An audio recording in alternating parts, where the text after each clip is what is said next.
And I would just sit there like, well, why do I not have anybody to talk to? Why don't I have a clique of people to hang out with? Tonight, how one local teen, once a victim of bullying, turns a life of pain into a message of hope. Good evening, I'm Eric Franke. First tonight at 10, News 3 launches a year-long Time for Kids agenda focusing on the growing problem of bullying. We're calling it the Buddy Project. And we begin with the story of La Follette freshman Marcus Moore. From the brink of suicide, he overcame bullying and depression and now spreads his message to others. I have it all. I'm ready. Talking to Marcus Moore, you can hardly tell what this engaging, bright 15-year-old has overcome. Sixth grade was the worst. Being a victim of bullies pushed him to the brink. I would just sit there like, well, why do I not have anybody to talk to?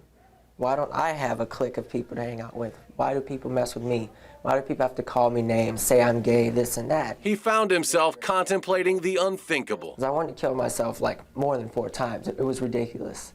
But I had to stop myself because I know that I'll be dropping off the face of the earth. It's hard to imagine a kid with so much promise reaching such a low. When I thought about killing myself, I was like, no. You only get one life, not 2. He's really kind of the epitome of what we have to offer the future. Heather Magid was Marcus's 5th grade teacher and says his step to middle school was a tough one. I could tell he wasn't in a good place. He wasn't happy. He was concerned about things other kids were saying. I would cry every minute. I would just lay down. I'd either have to watch TV. I wouldn't get up and do anything. You know, my whole face would just be like, you know, I would just sit there. I was depressed. From those depths, Marcus battled back, asking for help, addressing his own mental health, and finding the inner strength to change his outlook on life. What happens with me is basically my business, and I have no reason to feel bad about myself. I was blessed with life. Everyone else was.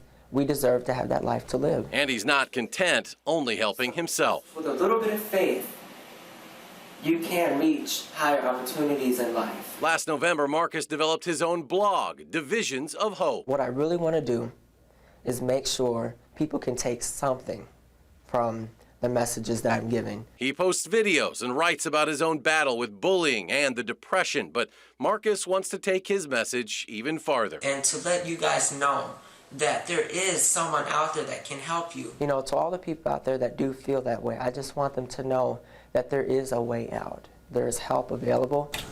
It's a message echoed by the Madison School District. One of the signs of perhaps a student being bullied is a change in behavior, and that's one of the things we often tell parents. Director of Student Services Nancy Yoder says getting students to seek help when they need it begins by earning their trust. It's also surprising how students will disclose information once they feel safe with someone.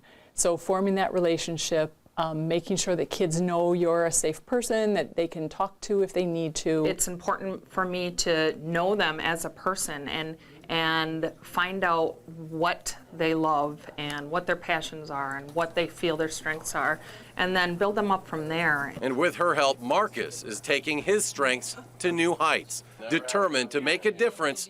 And that blog, well, that's just the beginning. I want to take that message off the internet and I want to just put it out in the community so people can grab whichever part they want and they can say, oh, look at this can help me.